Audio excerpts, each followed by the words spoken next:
या रसूल अल्लाह, नारे रिसालत या रसूल अल्लाह, नारे हैदरी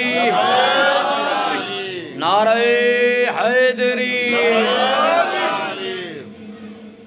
नहमदुहु व नुसल्ली व नुसल्लिमु अला रसूलिहिल करीम वस्सलातु वस्सलामु अला इमामुल अंबिया वल मुरसलीन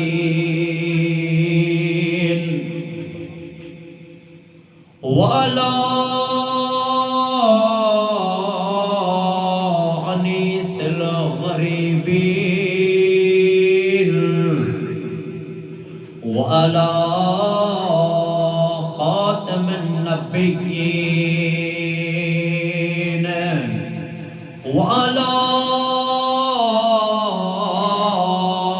रहमतल लिल आलमीन व अला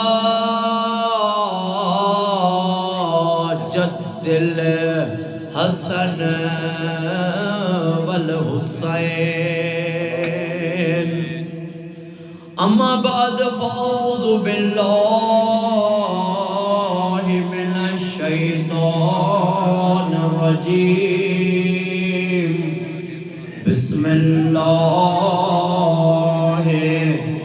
रहमानिर रहीम।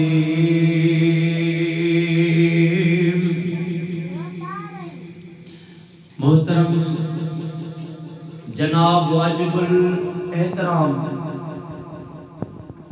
उस्ताद गुलाम अब्बास लजवानी साईं बादशाह के जेके भी लजवानी दोस्त इन ॻोठ वारा ऐं सभई जमायती इन महबूब मिठड़े जी पाक महफ़िल में आया दोस्तों, साईं के लख सलवात पढ़ण जूं, तव्हां सभिनी खे लख सलवात में अचण जूं, लख सलवात शरीफ पढ़ण जूं लख मुबारक।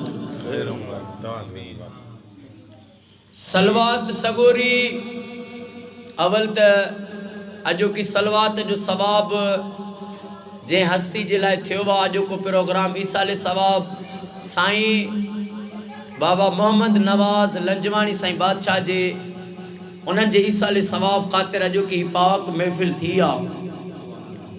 असुल में उन फ़क़ीर जी पोख पोखियल हुई। ये दुनिया आख़िरत जी खेती आहे, दुनिया आख़िरत जी खेती आहे। माण्हू जहिड़ी पोखे थो हिते पोखे थो वञे, पोइ ओॾां ई वरी उनखे उहा लुणे थो, अजुर थो मिले। हाणे साईं जो अहिड़ो अमल थियल हो जेको रब जी बारगाह में क़बूल हुयो, जो रब साईं खे अहिड़ो नेक बचड़ो ॾिनो, अहिड़ो सालेह पुटु ॾिनो, उस्ताद गुलाम अब्बास साईं बादशाह जहिड़ो सालेह, जंहिं पंहिंजे बाबा जे रूह जे सवाब ख़ातिर मदीने वारे घोट जी लख सलवात पढ़ाई। सुभान अल्लाह। कई माण्हू अहिड़ा आहिनि उन्हनि जा वॾड़ा गुज़ारे था वञनि त न ख़त्मो न उन्हनि जे लाइ कुल शरीफ़ न उन्हनि जो ॿारो विसारे था छॾनि।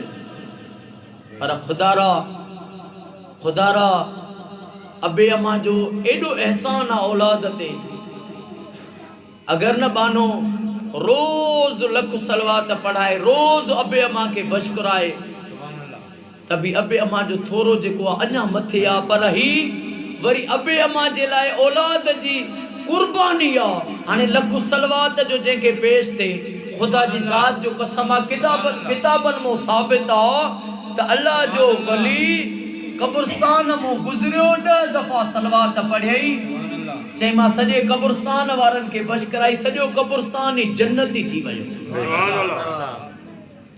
हिकिड़े साईं चयो रुगो सुभान अल्लाह, ॿियो जो कंहिंजो ॼण सुभान अल्लाह। मां ईअं त तव्हांखे न चवंदो आहियां त चओ ज़ोर सां सुभान अल्लाह, पर तव्हां पोइ बि कुझु त जागो, कुछ सोचन था तो जल्दी जान छुटे। मुझे महबूब करीम सल्लल्लाहु अलैहि वसल्लम जो पाक फरमाना मदीने वारा साईं फरमाइन था त मां अल्लाह जो महबूब आहियां। हदीस आ महबूबन जी।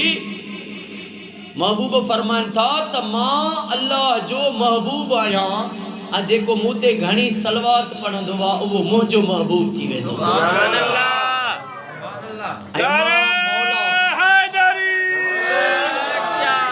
इमाम मौला जाफर सादिक अलैहिस्सलातु वस्सलाम मुंहिंजा मौला फरमाइन था त घणी सलवात पढ़ण सां दीन मज़बूत थींदो आहे। हाणे इमाम हुसैन नंढड़ो ॿार बि ॿुधाईंदो त इमाम हुसैन दीन बचायो। अब ईअं आहे न? बेशक इमाम हुसैन छा बचायो? दीन बचायो। ऐं दीन मुंहिंजा इमाम मौला इमाम जाफर सादिक फरमाइन था अलैहिस्सलातु वस्सलाम फरमाइन था त दीन घणी सलवात पढ़ण सां मज़बूत थींदो आहे। छो जो सलवात पढ़ियई हुन इहो सबूत ॾिनो त हे मोहम्मद आले मोहम्मद जो दीवानो आहे। सुभान अल्लाह। ऐं ही वाहिद इबादत आहे, वाहिद अमल आहे जेको कॾहिं बि रायगा न थींदो आहे। ॿी जेका बि इबादत आहे न उनजी का गारंटी कान्हे। जेके भी इबादतूं आहिनि, निमाज़ आहे, रोज़ो आहे, हज आहे, ज़कातूं आहिनि, ख़ैरातूं आहिनि, जहाद आहे, उन ते कोई बि दावा सां नथो चई सघे त इहा मुंहिंजी क़बूल आहे। दावा नथो करे सघे कोई बि, पक नाहे, हो रद्द करे उनखां कोई पुछण वारो नाहे। पर रब वाइदो तो फरमाए मुझे महबूब ते सलवात पढ़, नेक पढ़े, गुनाहगार पढ़े, अमीर पढ़े, गरीब पढ़े, ज़बान वो सलात निकती रब जी बारगाह में कबूल थी। सुभान अल्लाह। हे उहो अमल आहे जेको कॾहिं रायगा न वेंदो। माना होॾो पढ़ियई होॾो कबूल थी वई। ऐं सलवात बी नबी सोने जी मां तव्हांखे पाक हदीस ॿुधायां। मदीने वारा साईं फरमाइन था त जेको मुंहिंजो उम्मती 200 बार रोज़ मूं ते सलवात पढ़ंदो, 200 दफ़ा रोज़ सलवात पढ़ंदो त क़यामत जे ॾिहाड़े जॾहिं महशर जे मैदान ते हीअं ईंदो त उन सां नूर हूंदो। हाणे नूर जी माना आहे रोशनी, उन सां नूर हूंदो। महबूब फरमान था उन नूर एडो त नूर हुंदुसि जो उन नूर जी बरकत में मुंहिंजी सॼी उम्मत बशकजी। सुभान अल्लाह। हे 200 दफ़ा रोज़ पढ़े, पर पढ़े रोज़, पर जंहिं बाने जे घर में 200 दफ़ा न, 1000 बार न, लख सलवात जो पढ़ियो वञे, खुदा जी ज़ात जो कसम आहे उहो घर ऐं जन्नत जो बाग। सुभान अल्लाह। घर ई जन्नत जो बाग थी वेंदो आहे। हे अल्लाह वारनि जो हे अवल त रब पाण महबूब ते सलवात थो पढ़े। हूअ रब हुकुम थो ॾे त ए इंसानो, ए जिन्नो, ए माण्हूओ, हे मुंहिंजो हुकुम अथव, हे तव्हां मुंहिंजे हुकुम ते अमल कयो। रब हुकुम ॾींदड़ आहे इंसाननि खे, जिन्ननि खे, फरिश्तनि खे, 18,000 मखलूक के रब हुकुम ॾींदड़ आहे। पर जॾहिं महबूब जी सलवात जी ॻाल्हि आई त क़ुरान में रब छा फरमायो? रब फरमायो इन्नल्लाह व मलाइकतहू युसल्लून अलल नबी। इन्नल्लाह, बेशक अल्लाह। हाणे इते अॻवानी रब पाण खे करे छॾे। इन्नल्लाह व मलाइकतहू युसल्लून अलल नबी या अय्युहल्लज़ीना आमनू सल्लू अलैहि व सल्लिमू तस्लीमा। बेशक अल्लाह ऐं उन जा फरिश्ता उन ग़ैब जे इल्म ॼाणण वारे नबीअ ते दुरूद मोकिलनि था। ए ईमान वारो, केॾो नुक़्तो वा, केॾो नुक़्तो वा जो सलवात पढ़ण वारे खे मुंहिंजो रब सॾे ईमान वारो। अब दुनिया सॼी भले फिरियल हुजे, रब जो सॾे ईमान वारो त छा खपे? पर सॼी दुनिया उनखे वाह वाह करे, पर रब वटि दुको ई दाख़िल न हुजेसि त उहो कहिड़े कम जो? हाणे रब थो फरमाए त ए ईमान वारो, तव्हां बि मुंहिंजे महबूब ते खूब दुरूद ऐं सलाम मोकिलींदा कयूं। सुभान अल्लाह। हे न अॼु हिन लंजवाणनि जे ॻोठ ते ई रहमतुनि जी बरसात थी आहे। हिन कोट ॾिजीअ में रहमतुनि जी बरसात थी आहे। उहा बरसात थी आहे जेको को फरिश्तो बि नथो गिणे सघे। वरी जो दुआ घुरंदासीं न उस्ताद गुलाम अब्बास साईं जा, सभिनी लंजवाणी बलोचन जा ऐं जेके बि वेठा आहियूं मोहम्मद आले मोहम्मद जे सदके सभिनी जा बेड़ा पार थी वेंदा। सलवात वारी दुआ क़बूल थींदी आहे। सलवात वारी दुआ क़बूल थींदी आहे। हाणे रब पढ़े सलवात, रब जा फरिश्ता पढ़न सलवात, ईमान वारे के हुक्म पढ़न सलवात जो हुक्म। ऐं अल्लाह जे हर वली पंहिंजे मुरीदन के इहो दर्स ॾिनो त जेॾो पुॼेव हुसैन जे नाना ते सलात पढ़ो। जेॾो पुॼेव ॿियो कोई चारो नथो। हो अल्लाह वारा हूंदा आहिनि न त महबूबन खां हिकु शख़्स पुछो या रसूल अल्लाह सल्लल्लाहु अलैहि वसल्लम मुंहिंजा महबूब मुस्लमान केरु आहे? हाणे माण्हू त ईअं चयो न कलमो भरे मुस्लमान थी वियो, कलमो त यज़ीद बि भरियो। हाणे महबूबन को पुछूं या रसूल अल्लाह सल्लल्लाहु अलैहि वसल्लम मुस्लमान केरु आहे? मदीने वारे साईं फरमायो मुस्लमान उहो आहे जंहिंजे हथ ऐं ज़बान खां कुल मुस्लमान महफूज़ हुजनि। सुभान अल्लाह। हाणे हथ खां महफूज़, कंहिंखे मारे न, कंहिंखे विड़े न। हाणे इहो त हथ खां महफूज़, ज़बान खां महफूज़ कीअं? उन जी ज़बान खां कंहिंजी गिला न हुजे। हाणे तव्हां कंहिंसां वेहो अगरि पाण दाना आयो न अधु कलाक कचहरी कयोसि, तव्हांजो ज़मीर ॻाल्हाईंदो त मोमिन आहे जा ईअं मलऊं न वेही कंहिंजी गिला थो करे, कंहिंजो ऐब खोलियईं, कंहिंते नुक़्ता निचीनी कयईं, कंहिंजी दिलाज़ारी वारी ॻाल्हि कयईं, कंहिंजो ऐब खोलियईं, कंहिं कम जो न आहे। हज़रत मोहम्मद हाशिम ठटे वारा बुज़ुर्ग हा। इंशाअल्लाह जल्दी असांजो ठटे में वरी इज्तिमा थींदो इंशाअल्लाह ताला। ऐं हाणे हे महीनो मथियो आहे, उनखां पोइ रबी जेको रजब शरीफ़ आहे, हर महीने हर साल मौला अली जो जश्न थींदो आहे। अख़बारुनि में ईंदो आहे, टीवी में ईंदो, नेट ते हूंदो, जश्न मौलूद काबा। मौला जो नारो नथा ॿुधायो? मौला जो जश्न थींदो आहे पुलिस ट्रेनिंग भरिसां साईं वॾेरो मीर मोहम्मद नुनारी साईं वटि, जंहिंमें 2 करोड़ दुरूद शरीफ़ अली मौला जी आमद जी ख़ुशी में महबूबन जी बारगाह में पेश कंदा आहियूं। 2 करोड़। हाणे 2 करोड़ असां कीअं पढ़ूं? पोइ सॼी दुनिया खे इहो पैगाम ॾींदा आहियूं त असां तव्हां खां चंदा नथा पिनऊं, असां इहो था तव्हां खां पिनऊं त घरनि में अमड़ियूं न्याणियूं ॿाहिर सभु सलवात पढ़ो, जेतिरा लख पढ़ो। हिन नंबर फ़ोन जे ते तादाद SMS करे मोकिलियो, असां लिखंदा वञूं, काउंटिंग थींदी वञे, जीअं 13 रजब ते मौला अमीर जी आमद जी ख़ुशी में महबूबन जी बारगाह में पेश थिए। सभई दोस्त जेके बि वेठा हो सभु दुआ घुरजो, अम्मा सैयदा ज़ैनब जे सदके दुआ घुरजो त इहो मौला जो जश्न ख़ैर सां थिए इंशाअल्लाह ताला। हाणे मोहम्मद हाशिम ठटवी हिकु शख़्स हो, पोइ सॼो ॾींहुं उन जी गिला कंदो, माण्हुनि खे चवे त छाजो बुज़ुर्ग आहे, छाजो फ़क़ीर आहे, छाजो अल्लाह वारो आहे। माना ॻोठ वारो मिलेसि। हाणे ॻोठ वारा इलाही माण्हू न महबूबन फरमायो ॻोठाणा जहालत जे करे जहन्नम में वेंदा।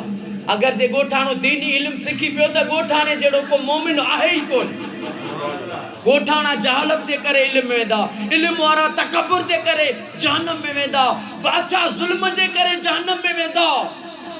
पर इन्हनि शयुनि खां बादशाह ज़ुल्म छॾे ॻोठाणो दीनी तालीम सिखे त उनखे रब जी रहमत मिलंदी, दुनिया में कामयाबी मिलंदी, आख़िरत में भी कामयाबी मिलंदी।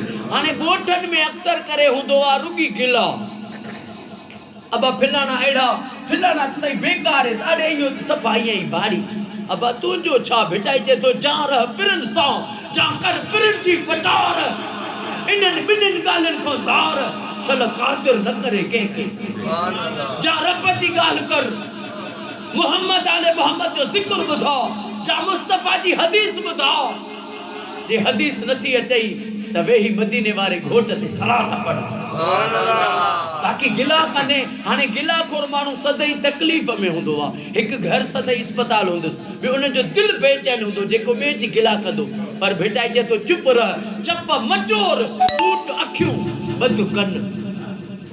वाह भेटाई, वाह बेटा, सॼो क़ुरान लिखियल आहे सिंधीअ में। चुप रह, चप मचोर, ॿूट अखियूं ॿध कन, पाणी पी, पेट मभर, रह अधूरो अन्न। ओ भिट जो घोट लतीफ़ चवे, जेका तुंहिंजे मन माणी दे तंहिंजो मुशाहिदो। हाणे साईं जन, हाणे शाम ताईं मोहम्मद हाशिम जी गिला कयईं। साईं जन शाम जो अतर जी शीशी मोकिलियसि। आयो खणी चई, हुन साईं जे फ़कीर चयो उन हमरा के बाबा हे अल्लाह जे बुज़ुर्ग तोने तोहफ़ो ॾिनो आहे। ॿियो ॾींहुं थियो वरी साईं जी गिला कयईं, शाम जो वरी साईं अतर मोकिले ॾिनसि। टियों ॾींहुं थियो वरी सॼो ॾींहुं गिला कयईं, साईं अतर मोकिले ॾिनसि। गिला करे करे करे आख़िर हाणे गिला खोर पंहिंजूं नेकियूं होॾे पे मोकिलींदो वञे, पाण वयल में। पोइ हिकु ॾींहुं चयईं त यार अॼु खां पोइ इन जी मां गिला न कयां, अॼु खां पोइ इन जी गिला न कयां। मुंहिंजो को हक़ त न खाधो अथई, मूंखे को ॾुखायो त न अथई, मुंहिंजी का ॿनी ते कब्ज़ो त न कयो अथई, छो थो गिला कयां हिकिड़े दरवेश जी, छो थो चवां त अहिड़ो आहे ख़राबु आहे। अॼु गिला नथो कयां, हिन गिला न कई। शाम थी साईं अतर बि कोन मोकिलियुसि। गौर कजो, शाम थी अतर बि साईं कोन मोकिलियुसि। ॿियो ॾींहुं थियो मोहम्मद हाशिम ठटवी ॾियायो, चवण लॻो किबला तव्हां कल तोहफ़ो न मोकिलियो। साईं जन फरमाइश तो बि तोहफ़ो न मोकिलियो त मां बि न मोकिलियो। अल्लाहु अकबर। पोइ हो ॾाढो रुनो, चई तूं तोहफ़ो मोकिली, जेका गिला कंदो है न तुंहिंजा नेकी वारा अमल मूं ॾे लिखबा हा। मां चयो अहिड़ो तोहफ़ो थो मोकिले, अहिड़ो सॼण, तूं पंहिंजी कंदो पियो वञे भीख, पोइ मां बि वरी तोहफ़ो पोइ ॾियां। पोइ उन ज़िंदगी में उन तौबा ताइब थी, चई त अॼु खां पोइ कंहिंजी गिला न कंदासीं। बस हे जेको आहे न गाइडेंस ऑफ मैनकाइंड, असांजे नबी इंसान ज़ात जी रहनुमाई कई आहे। महबूबन असांजे नबी गाइडेंस ऑफ मैनकाइंड, पूरी इंसान ज़ात जी रहनुमाई कई आहे। जेके अंग्रेज आहिनि उहे हिन वक़्तु इहे ॻाल्हियूं तस्लीम था कनि त जेको क़ुरान में आहे उहो हक़ आहे, जेको महबूबन फरमायो उहो हक़ आहे। जेके महबूबन हुक्म फरमाया उन जूं अंग्रेज़नि तहक़ीक़ूं कयूं त बेशक जेको मदीने वारे साईं फरमायो उहो सच बि आहे, त उन में हिकमत बि आहे, त उन में रबी राज़ बि आहे। बस दोस्त, जेके बि वेठा आहियो तव्हां पंहिंजे घरनि में लख सलवात पढ़ायो। हाणे हुसैनाबाद में नवाब शाह कोर्ट में सरकारी पीपी हुयो। सरकारी पीपी भली पोस्ट आहे, जज जी जाते वीचारो जवानी में गुज़ारे वियो। दुनिया त फ़ानी आहे न। ग़ुलाम मुस्तफ़ा मंगी साहब, हाणे उनजो भाउ आहे एडवोकेट आहे, ॿियो उनजो प्रोफेसर आहे भाउ, पढ़ियो लिखियो ख़ानदान आहे। उन्हनि वटि हर महीने हूअं हिकु सलवात थींदी हुई, हाणे हर महीने उन्हनि वटि 2 दफ़ा थी सलवात थी। तव्हां हर महीने पढ़ायो, हर महीने न थिएव त 2-3 महीने घर में सलवात पढ़ायो। ईअं बि न थिएव त साल में हिकु दफ़ो सलवात पढ़ाईंदा कयो। असां तव्हांखे ईअं न चवंदासीं सलवात पढ़ी चवंदासीं 2-3 हज़ार असांखे ॾियो, न। फी सबीलिल्लाह सॼी सिंध में अहले सुन्नत वारनि जे घर, अहले तशी वारनि जे घर, ओले अल्लाह जे मज़ारातुनि ते घर घर सलवात। बसि चऊं था जंहिंमें सलवात थी उहो घर हुई जन्नत जो बाग। तुझी मोहब्बत विधो मामरे, न त या रसूल केरु कशाला करे। हे महबूबन जे इश्क में चाहियूं था त महबूब जी उम्मत हिकु फ़िरके वारे खां बचे। ॿियो महबूब जी उम्मत पंहिंजे घरनि में सलवातूं पढ़ाइनि, लख सलवातूं थियूं, सभु मुश्किलातूं सभु दूर थी वयूं। इंशाअल्लाह ज़िक्र के बाद में दुआ थींदी। सुभाणे सलवात शरीफ़ा गुलज़ार अली फुलपोटे जे घर में ख़ैरपुर, ऐं ॿिए ॾींहुं बैरिया टाउन कराची जो जेको इंजीनियर साहब आहे महमूद अली सियाल साहब, उनजो घर आहे गंज शहीदा जे भक में, उन वटि आहे। ऐं 3 ॾींहुं वरी गंबट में एलिमेंट्री कॉलेज जे प्रिंसिपल उस्ताद मोहम्मद ज़मान गोपांग साहब वटि सलवात थींदी गंबट में। ऐं सुभाणे वारो जेके दोस्त खैरपुर मां न आया आहिनि उन्हनि खे ॿुधाइजो गुलज़ार अली उन ॾिया नी सुभाणे गुलज़ार अली फुलपुट जे घर सुभाणे आका जे लख सलवात शरीफ़ पढ़ी वेंदी। ख़ुदा कंदो उस्ताद साईं गुलाम अब्बास लंजवानी साईं जा सभिनी लंजवाननि जा क़यामत ताईं वेढ़ा ई वसंदा रहंदा। जेके दोस्त आया हो तव्हां सभिनी जा वेढ़ा वसंदा रहंदा।